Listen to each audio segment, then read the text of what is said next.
I'm in trouble again. Yes, I'm in trouble. So I'm picking up at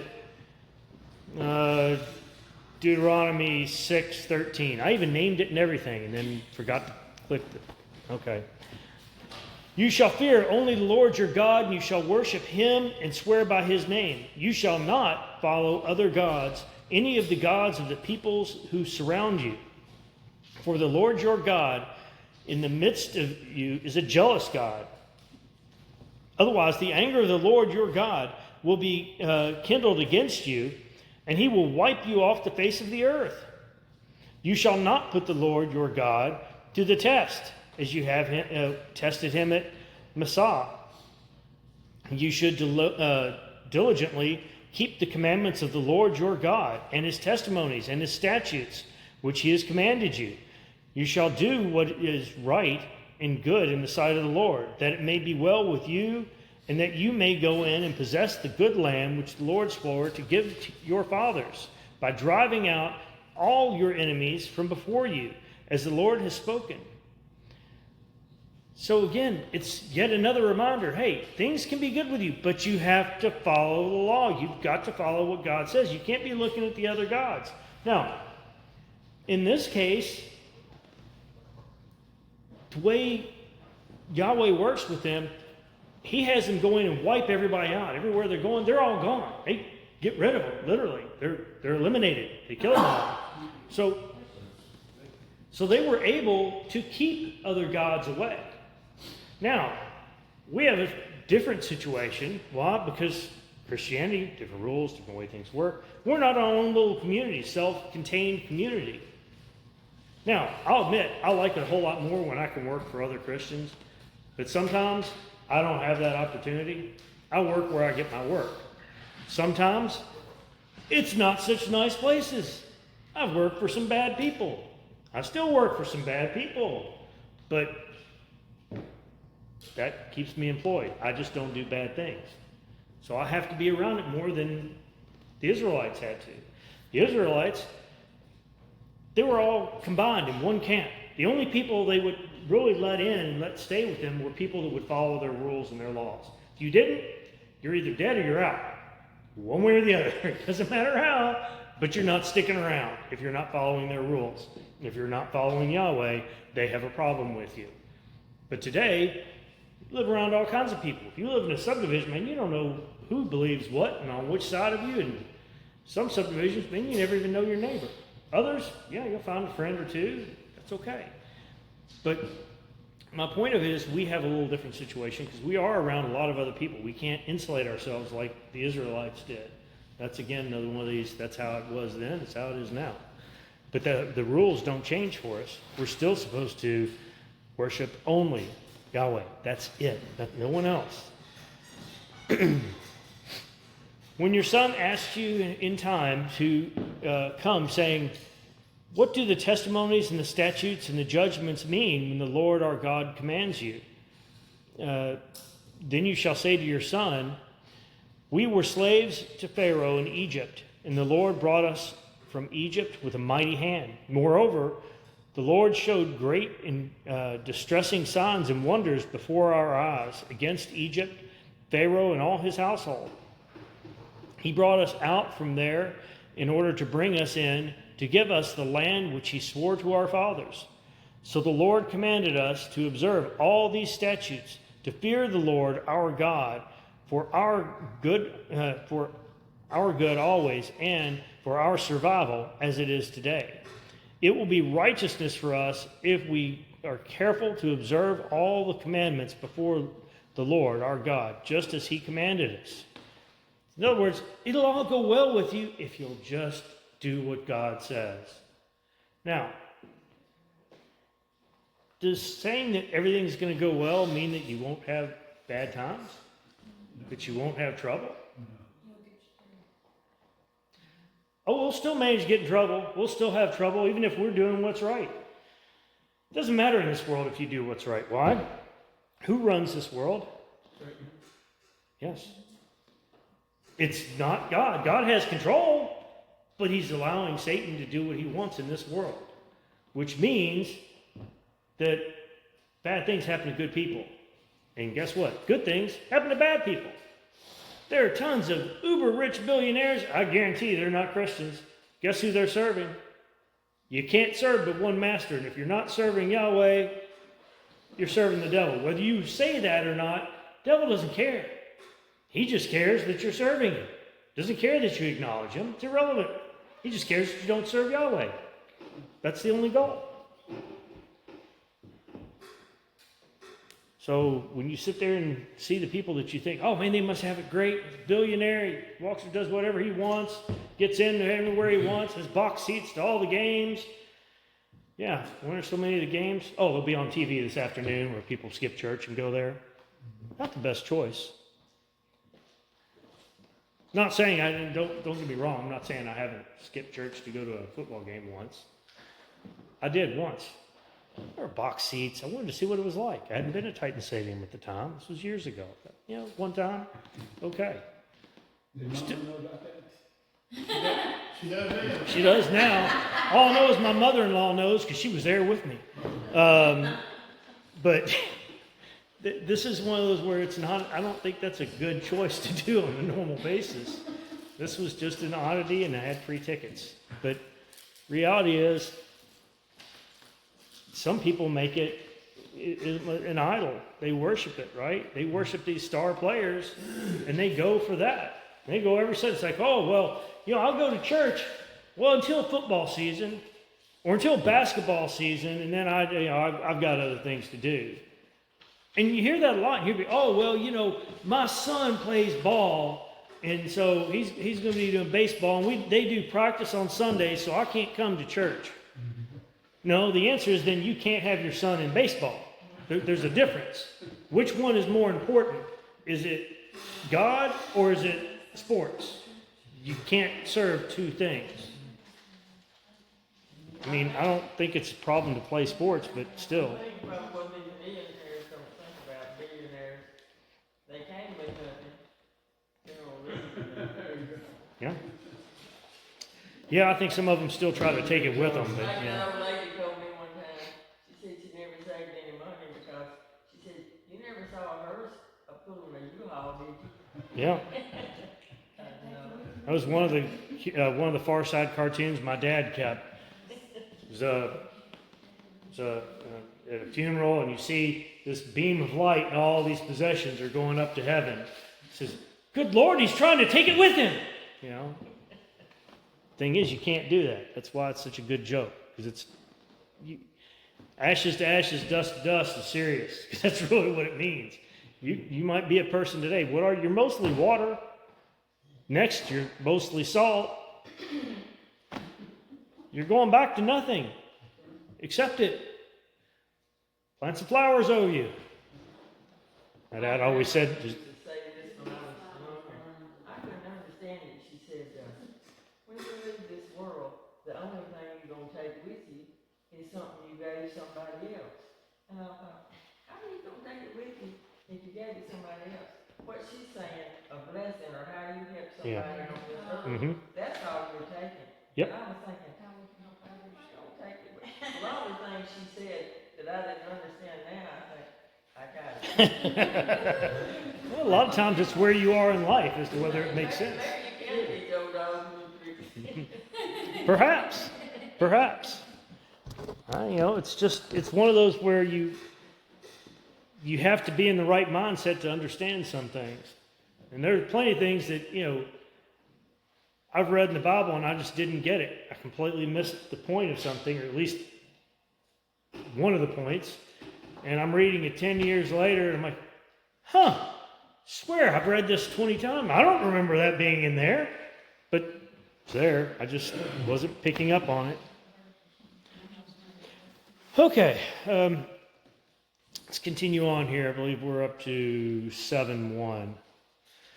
When the Lord your God brings you into the land where you are entering to possess it, and clears away many nations before you, the Hittites, the Girgashites, and the Amorites, and the Canaanites, and the Perizzites, and the Hivites, and the Jebusites, 7 nations stronger and greater than you. And when the Lord your God delivers them before you, and you defeat them, Then you shall utterly destroy them. You shall make no covenant with them and show no favor to them. So you're talking about 7 nations, that each one of these nations is stronger than they are. God's going to wipe them all out for them. All they got to do is show up, basically. That's got to be pretty cool to see. But then again, keep in mind, they've already been through one large battle. No one was even hurt. No one died. Everyone came back okay. And I don't care how many battles you read about, you're not going to find battles with minimum 12,000 men, which is what we're talking about, right? Because we had 1,000 from each tribe, so you got 12,000 people going in, 12,000 men. You're not going to care. I don't care how much of a history buff you are and how much you love reading through history. You're not going to find other battles where 1,000 men went up, or 12,000 men went up against that many or more, and there are 0 casualties on one side. It doesn't happen. Unless you happen to have Yahweh on your side, then what? It happens. Just trying to put it in perspective here. Furthermore, you shall not intermarry with them. You shall not give your daughters to their sons, nor shall you take their daughters for your sons. Why is this again? He's trying to say, no, keep away. You don't want to intermarry. You don't want their bad habits in with yours. You're bad enough. We don't need more. Think about it. How many things that you wouldn't have thought of if you hadn't read it or watched it somewhere? Now you got those things in your brain that you don't need in there because of something you watched or read. Reckon Solomon never had read this. Yeah, I would think so. But Solomon, boy, anybody that's fool enough to have that many wives is not a smart man. You know, I don't care what you say. He's insane. I can't imagine having 2 wives. He had like 1,000. I mean, you can take the perspective that he said, well, you know what? Well, 1,000 wives, I've only got to see them once every few years. Dude, they'll be around, let me tell you. It's just, that was foolish. I still don't understand that. How that was intelligent. But you'll notice after doing that, his kingdom fell as soon as he was dead. Because all that went away. And also keep in mind, again, backing up just a hair there, he said in verse 2, he said, you'll utterly destroy them. So in other words, you're not looking at letting these people live. You're not letting, now, I don't know that based on the thing, since he's talking about, marrying their sons marrying daughters, daughters being given to other sons, I suspect some of them live, but they're probably the ones that ran away. My guess. I don't know that for a fact. I'm just based on what they've said here. For they will turn your sons away from following me to serve other gods, and the anger of the Lord will be kindled against you, and he will quickly destroy you. But thus you shall do to them. You shall tear down their altars and smash their sacred pillars and hew down their Asherim and burn their graven images with fire. For you are a holy people to the Lord your God. The Lord your God has chosen you to be a people for his own possession out of all the peoples who are on the face of the earth. It should make you feel pretty special if you're chosen. But they don't always act like it. But then again, I don't think that we always act like it either. I know I pick on the Israelites a lot, but not saying we're a whole lot better.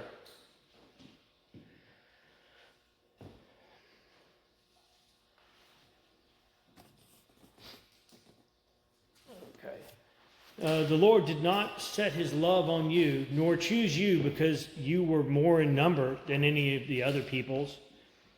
For you were the fewest of all peoples. But because the Lord loved you and kept the oath which he swore to your forefathers, the Lord brought you out by a mighty hand and redeemed you from the house of slavery, from the hand of Pharaoh, king of Egypt. Now, he chose them as a people, even knowing, because God knows everything. So he still chose them knowing all the things they were going to do. Pretty impressive, really. Because, there were some people that their forefathers, that had done right by Yahweh. They had worshipped him and understood something about him and tried to follow his teaching. But because of that, the people, the nation of Israel, has this chance. Keep in mind, there were others. Lot, for instance, followed him, but Lot wasn't part of the nation of Israel. But God still kept his promise, and when they went past Lot's relatives and the land he had given them, he left them alone. Israel just passed by. In fact, they even paid for food. They paid for water. They didn't take anything. They were told, pass by, don't talk, just buy what you have to buy and leave them alone. Leave them alone. Don't get in the way.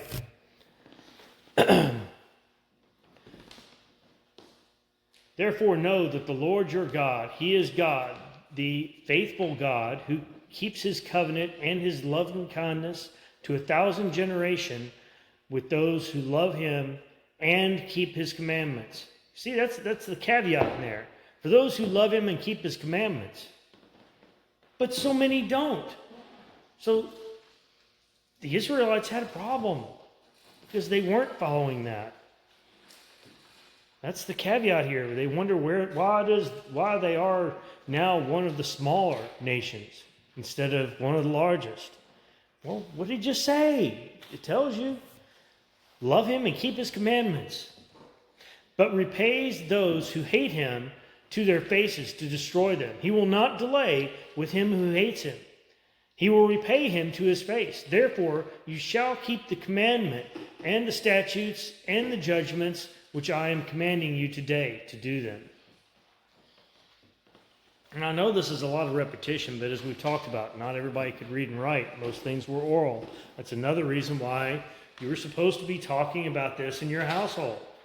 You know, back on 6, 7, he's talking about you're supposed to talk about it in your house because that's how we learn. What happens when you're in school? When you're in elementary school, what do they do? What do the teachers do? Do the same thing every day, it seems like. If you actually catch on the second day, boy, the rest of the week is boring. It's true, but the reality is what they have you. Same thing over and over every day. What happened when you started doing math? They gave you the same. Actually, it seemed like the same problem sheet, just with the problems moved around on the page, right? 1 plus 1 is 3 plus 8 is, and you're just like, okay. Why? It's repetition. Why? Because if you do things enough, you remember it. Think about it this way, as to whether or not that works. How many of you can remember a song and all the lyrics to a song you haven't heard in 20 years because in high school you played it in the car all the time? You still remember the words.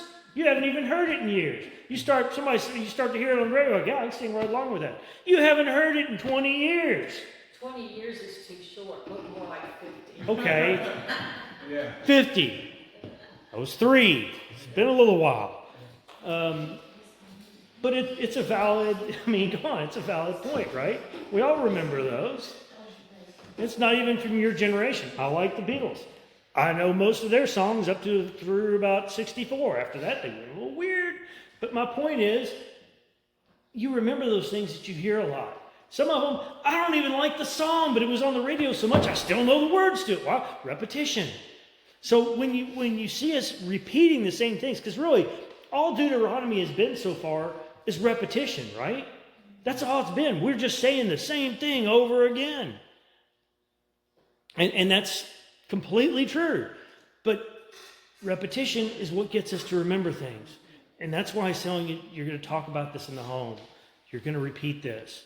When your son asks you about why you follow Yahweh, you're going to have an answer. And the answer is, and he gives it, he took care of us. He took us out of Egypt. He did all these miracles to, get the Pharaoh to let us go.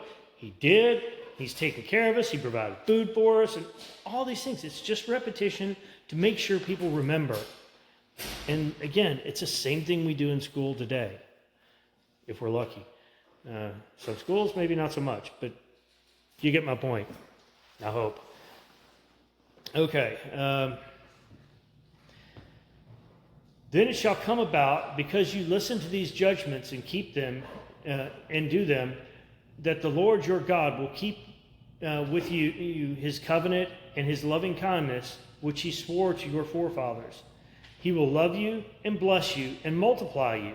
He will also bless the fruit of your womb and the fruit of your ground, your grain and your new wine and your oil, the increase of your herd and the young of your flock in the land in which he swore to your forefathers to give you.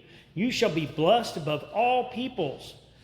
There will be no male or female barren among you or among your cattle. Think about it. You have whole clinics, infertility clinics today in this world, right? People who can't have kids. As Israelites, all they do is follow God, and they were good. They follow Yahweh. They're good. They're not going to be barren. Not even their cattle. I mean, you have to watch if a cow doesn't get pregnant after like a year and bull's in with her, something's wrong. What do? You get rid of it. They weren't going to have that problem. It was taken care of. They were all good to go. Not an issue at all. Again, just trying to make it clear how easy they had it if they would follow Yahweh. And don't get me wrong, we still face bad things today, but if we're following Christ, following God, we're going to be good on some level. I mean, don't get me wrong, it's not that we don't go through bad events, but sometimes we go through those bad events to make us stronger or to prepare us for something coming in the future. I mean, you don't know why things happen sometimes. And sometimes you don't know till long afterwards. You don't know what the outcome of the rest of your life is going to be, but God does. The more I've learned, if I'm learning anything, I don't usually pray too much the way specific.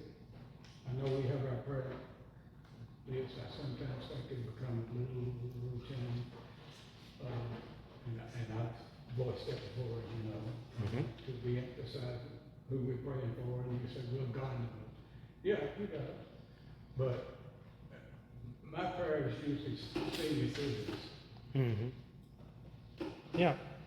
And Jesus will see you through it to the other side. It may not be exactly what you want, and it may be painful at the time. Mm-hmm. But you learn to trust Him and see me through this situation. Well, you have to remember praying for what God's will is, not necessarily what you want. Because, like I said before, I know some of the things I prayed for probably wouldn't have worked out too well for me if I got it. But I also know that God's always provided, so I'll ask for what I want if it's God's will. There's always a caveat for me because I know better. I know my knowledge and lack thereof, and I know His. And, I know that God does one thing that you think was kind of annoying but wasn't terrible. It's frustrating. I mean, I had an issue where I found some items in the driveway of a farmhouse I had that shouldn't have been there. Just leave it at that. So I knew somebody was going out there at night and having a good time. It wasn't me. And so I put up cameras. Well, the incident never happened again, but I already had the cameras up, so they were up. I just left them. I needed those later when somebody came on my property and stole a bunch of stuff. And so God planned ahead for me. I didn't do it. I mean, I had the cameras sitting there, but I didn't think in the country I had any need for that. But God prepares you for things. He knows what's going to happen in your life and what you need. Sometimes He helps you out in ways you just didn't see coming. There's things you don't even think about at the time. So that's where I've learned just trust in God, have faith in Him. It's a whole lot easier. Okay. All right, I've looked away from the page for too long now. Okay. I think we're at 15, right? Okay. The Lord will remove you from all sickness, and He will not put on you any of the harmful diseases of Egypt, which you have known, but He will lay them on all who hate you. You shall consume all the peoples from the Lord your God will. You shall consume all the peoples whom the Lord your God will deliver to you. Your eye shall not pity them, nor shall you serve their gods, for that would be a snare to you. In other words, yeah, you're going to be able to go out and conquer all these people, but as you conquer them, don't let them back in. Don't let them conquer you through you following their false gods. Don't do it. That's why he's saying all these Asherah poles, all these graven images, burn it, destroy it, get rid of it. You don't need it. You don't want it around. Again, you mimic typically what you see. That's how we are as a people. So, do you want to be around those bad things? No, because if you are, you're more likely to go get interested in them. Go look into it. Check it out. Let's see about this. What happens to most people when they go to college? All of a sudden you're like, hey, a little experimentation time. I haven't been away from home. I'm getting to meet all these different people with different backgrounds and different beliefs. And it's not always a good thing. It's a terrible thing because you have to live in the world. You have to exist in this world with all these other things. And today you're bombarded with it all the time. Whether it's going to be emails about it, TV shows about it. We don't even have over-the-air TV anymore. Why? Because I don't want to see most of the ads that are on there. I don't need to hear it. I don't need my kids to hear it. It's not that we don't have TV. I just don't have over-the-air TVs. I don't want to watch the things in the commercials. Are just as bad as some of the programs. I don't want to do that. It doesn't make sense. So again, just trying to put that perspective in there for you. All right. Well, I suppose this is as good of a spot as any, so we're going to pick back up next week at 17. So 7:17 for next week. Our new starting point. And Brother Floyd, would you mind closing prayer for us today, sir? Dear Lord, thank you for this class. Thank you for Brother Matthew and the effort he puts in to teach us and help us to have an open mind. Be with us in the after service, have us open mind, open our hearts, and that we may see. In Jesus' name I pray. Amen.